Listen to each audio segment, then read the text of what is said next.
Саламатсыздарбы. Эфирде жаңалықтар, студияда Алтынбек Бейделов. Бүгін жогорку кеңеш кезексиз сессияга чогулуп, өкмөттүн жаңа курамын түзүмүн жана программасын карап жатат. Алгач парламенттин кезексиз отуруму регламентке ылайык ачылып, депутаттар башталды. Андан соң бир катар эл өкүлдөрү чыгып, жогорку кеңештин иши ансыз деле бир жумадан кийин башталмак эле. Мынчалык шашылуунун кереги жок болчу деген пикирлерин айтышты. Саат 10дон кийин коалициялык көпчүлүктүн отуруму башталып, анда премьер-министрликке сунушталган Сапар Исаковго суроолор берилди. Башкаруучу фракциялардын жыйынында өкмөттүн курамына көрсөтүлгөн кандидаттарга бир катар сындар айтылды. Бирок коалициянын отурумун эртерээк бүтүрүүгө аракеттери көрүлүп, ишти 1 сааттын ичинде жыйынтыкташты.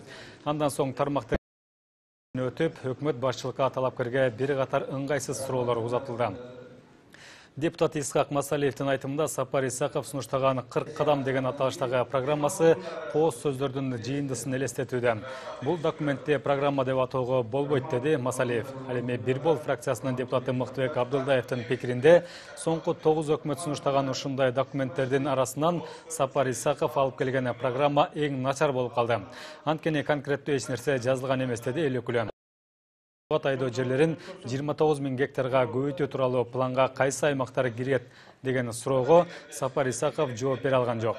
Буга карабастан тармактык комитет көпчүлүк добуш менен өкмөттүн жаңа курамын, түзүмүн жана программасын колдоду. Ал эми учурда жогорку кеңештин жалпы отурумунда өкмөттүн жаңа курамы каралууда. Кайсы талапкер президенти болууга татыктуу? Санжыра радиосунда ушундай аталыштагы сурамжылоо уланып жатат. Бүгүн бир жуманын жыйынтыгы чыгарылды.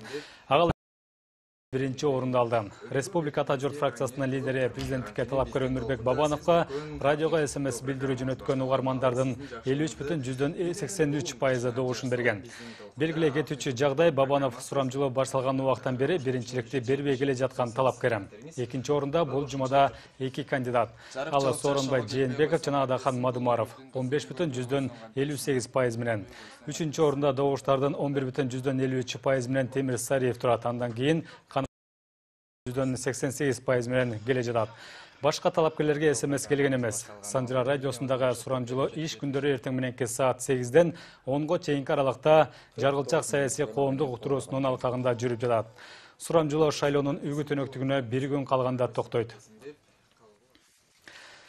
Бүгүн Бишкекте ак илбирсти жана анын экосистемасын коргоо боюнча эл аралык форум өтүп жатат. Иш чараны президент Алмазбек Атамбаев сөз сүйлөп ачты. Өлкө башчынын айтымында илбирсте кыргыз тутуп келген. Аны аткан кыргыз өзүнүн элин атканга, терисин саткан кыргыз жерин сатканга барабар. Эл аралык форумдун башкы максаты ак илбирстерди коргоо жана алардын санын көбөйтүү. Бул жаатта биздин өлкөнү дүйнөлүк коомчулук колдоп жатат. Кыргызстан илбирстерди коргоо үчүн өзгөчө кайтарууга алынган жаратылыш парктарынын ишмердүүлүгүн жакшыртуу жаатында бардык чараларды көрүүдө. Өлкө боюнча Хан Тенгри, Алатай, Хан Ачуу жаратылыш аймактары түзүлдү, деди президент. Бишкекте ак илбирсти сактоо боюнча форум 2013 жылы өткөн. Глобалдык экологиялык фонддун маалыматы боюнча учурда дүйнөдө 3000ден 7000ге чейин ак илбирс каралган. Анын 300гө жакыны Кыргызстанда. Адистердин айтымында илбирстерден так эсебин чыгарууга техникалык мүмкүнчүлүк чектелүү. Буга чейин ак илбирске аңчылык кылгандарга 500 000 сом айыппул салынса, эми жаңы мыйзам долбоору боюнча анын көлөмү 1,5 миллион сомго көтөрүлдү.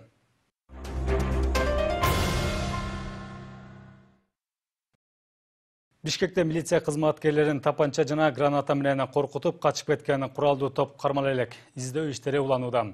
Кече таңга маал Борбор-калаада шектүү унаа токтотулганда андагы 4 адам тартип сакчыларына курал такап качып кеткенге үлгүрүшкөн. Кийин машинасы табылып, андан экстремисттик материалдар жана мобилдик телефондор алынган. Учурда аларды кармоо боюнча атайын операциялары жүрүп жатат. Бирок азырынча куралдуу топтун 2 мүчөсүнүн гана сүрөтү коомчулукка жарыяланды. Террордук уюмдун мүчөсү болушу мүмкүн. Казакстандын 30 жана 28 жаштагы жарандар экени айтылууда. Ош шаарында 39 жаштагы аял өз энесин өлтүрдү деген шек менен кармалды. Мас болгон кызы апасы менен сөз талашып, чырдаша кетип, аны бычак менен курсагына сайып жиберген.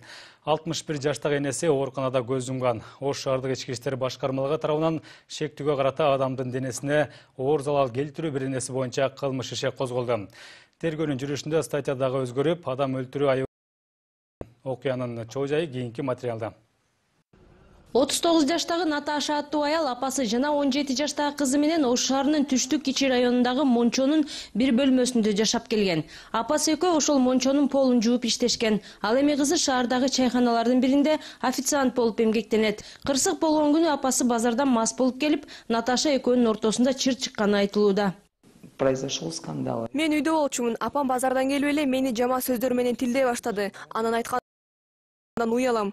Мен дарбыз жеп отургам. Ал мага жакындап келип кыйкырганын токтотпой уруша берди. Мен аны эч оюмда жок, колумдагы бычак экенин деле унутуп, курсак жагына шилтеп жибердим. Ал канжалап эшикке жүгүрдү. Мен артынан жетип, үйгө киргизгенге аракет кылдым. Анан дароо эле тез жардам чакырдым. Апамды алып кетишти. Мен болсо милицияны күтүп үйдө калдым. Качканды деле ойлогон жокмун. Эне бала Мончодо 5-6 жылдан бери пол жууп иштеген. Жуунуучу жайдын кожоюнунун айтымында экөө тең спирт ичимдигин көп колдонушчу. Мас болуп алып, мушташып, бычакташкан учурлары келгенин айтат. Булар мас болуп алып көп урушар эле. Арак гана ичпестен дарыканадан медициналык спирт сатып алып ичишет экен.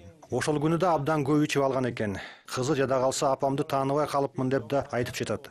Тез жардам менен аялды жөнөтүп жатсак, канжалап жатып да арак бергилечи мага деп жалдырап жатты. Ичимдик ичкен эле болбосо, Мончодо тазалыкты жакшы сакташчу. Иштейли деп жалдырашса, боорум ооруп жумуш берип коюп жүргөм. Айлыгынын баарын аракка жумшашат. Жакындары жок болгон үчүн маркумдун сөөгүн жерге берип, артында калган 17 жашар кызды өз камкордугуна аларын билдирди.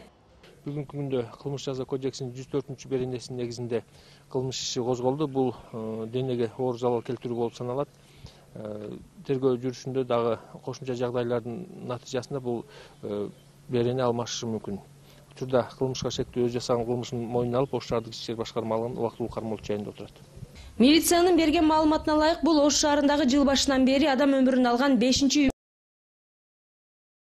бассейнге эс алганы барган аскер кызматкери мас абалында аялын сабап өлтүрүп алган. Андан мурда Жапалак айылынын 85 жаштагы тургуну кызыбы болуп, кемпирине бычак уруп өлтүргөн. Андан бир аз мурдараак күйөөсүнө тарынган мас аял өзүнө өзү өрт коюп ажал тапкан. Байланыштуу жерлерде спирт ичимдигин сатууга тыюу салуу керек деген демилгелер активдүү көтөрүлүүдө. Гүлжан Алпышбаева, Бекжан Токтосунов, НТС Ош.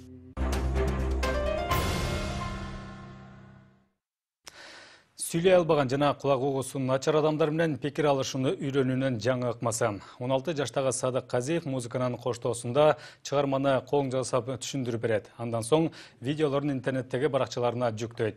Ыр аткаруунун мындай түрү аркылуу чыгарманын маанисин түшүнүшөт. Дагы бир интернет колдонуучулар өздөрүнүн видеоблогторуна кол жаңсап сүйлөшөт.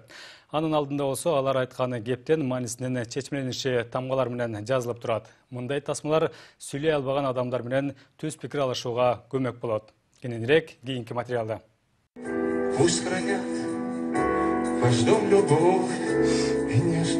Интернет айдыңында баймабай жарыяланып турган кызыктуу видеоблогтордун ээси Садык Казиев. Учурда ал 16 жашта. Сүйлөй албаган адамдарга жардам берип келет. Видеолорунда Садык музыканын коштоосунда кол жансап сүйлөйт. Ал аркылуу угусу начар адамдар ырдын маанисин түшүнүп алышса, дени сак кишилер кол жансап сүйлөөнү үйрөнсө болот. Кызыктуу жана пайдалуу материалдарды Садык 1 жыл мурда социалдык тармактардагы баракчаларынын бирине киргизе баштаган. Азыркы тапта анын идеясын колдогондордун саны күндөн күнгө көбөйүүдө. Бирок ошол эле маалда аны сынга алгандар дагы жок эмес. Бул идея мага 1 жыл мурун келген. Сыналгыдан орус ырчысы Полина Гагаринанын таасирлендимби билбейм, иш кылып, колдорум өздөрү эле кыймылдай баштады. Ошентип алгачкы видеомду тартып досторума көрсөттүм. Аларга жагып калды. Интернетке жүктөй баштадым. Анан ар кандай комментарийлер келе баштады. Көбүнчөсү мени шарлатан деп билдирүү таштап жатышты. Азыр учурга чейин сындашат. Жакшы болсо сүйүнүп калам, жаман болсо башында капаланчумун. Азыр көңүл бурбай калдым. Садык орус мектепте окуганына байланыштуу жалаң гана Россия эстрадасынын ырчыларынын чыгармаларын кол жаңсап аткарат. Жакынкы арада ал жаздырып жаткан видеолордун кыргызча версиялары дагы чыгат экен.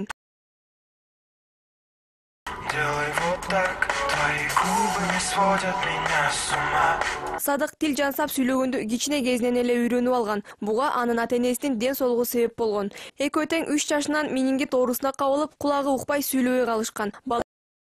ата-энесин ар кандай жолугушууларда котормочу катары коштоп жүрчү. Мындан улам өспүрүм жансап сүйлөгөндү мыкты өздөштүргөн. Ал эми үйдө болсо кичүү энеси экөө кадимкидей эле пикир алмашышат. Меня родители с собой брали. Ата-энем менен көчөгө чыгып сүйлөшкөндө көбү карашат. Бирок мындай жагдай мага ыңгайсыздыкты деле жаратпайт. Бала кезимден бери эле ар кандай көз караштарга көнүп калдым. Тескерисинче алар мени чыйралтып турат. Социалдык тармактардын дагы бир активдүү катышуучулары Евгений жана Юлия Саламатиндер. Учурда Женя 25 жашта, карындашы болсо 19да. Да уга да албайт. Ал эми Юлиянын кулагы укпаган менен сүйлөө аракети бар. Бул бир туугандардагы өз баракчаларында кол жансап сүйлөөнүн сабактарын видеого тартып жүктөшөт. Алар жансап сүйлөшсө, видеонун алдында кептин чечмелениши кадимки тамгалар менен жазыла берет. Менин чөйрөмдөгүлөрдүн баардыгы сүйлөгөн адамдар. Досторумдун көбүнчөсү кол жансап сүйлөгөндү үйрөнгүлөрү келет. Мен аларга үйрөтүп турам. Сүйлөбөгөн адамды толугу менен түшүнүү үчүн 1 жылдан ашуун убакыт окуш керек. Биз видео сабактарды 2 ай мурда баштаганбыз. Буюрса аудиториябыз дагы көбөйүп. Байкеме таандык, мен ага жардам берүү эле чектелем, себеби мен жалкоорокмун. Агам болсо аябай эмгекчил. Биздин баракчабызга көбүнесе сүйлөбөгөн адамдар жазылган. Алар өздөрүнүн позитивдүү пикирлери менен бизди кубантып турат. Сүйлөө жана угуу жагынан жабыркап келген адамдарга жардамын аябаган жаштар алдыга көптөгөн пландарды түзүп коюшкан. Мындан ары дагы пайдалуу видеолорду тартууну улантаарын айтышат. Кайыр Жайлообекова, Асхат Ибраимов, НТС. Кыргызстандын көкбуру боюнча курама командасы Астанада өтүп жаткан алга чыкты. Бүгүн биздин улакчылар АКШнын спортчулары менен беттешип, таймаш 11-6 эсебинде аяктады. Оюндун биринчи таймынын алгачкы мүнөтүндө эле Замир уулу Таштемир улак салып биринчи упайды алып келди. Бүгүн АКШнын көкбөрүчүлөрү чемпионатта көпчүлүктү таң калтырып, өзгөчө оюн көрсөтө алышты. Беттештин 11-чи мүнөтүндө америкалыктар улак таштап, 3 мүнөттөн кийин дагы бир жолу кайталап 2 упайга ээ болушту. Таймаштын биринчи бөлүгүндө алар 4 жолу ийгиликке жетишип, эсеп 6-4 менен аяктады. Дагы 5 жолу улак таштап, оюн 11-6 эсебинде жыйынтыкталды.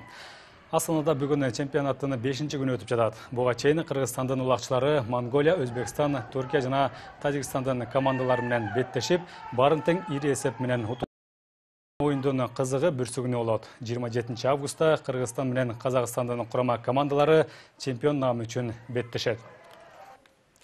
Мына ушундай жаңылыктар менен программабызды жыйынтыктайбыз. Саламатта туруңуздар.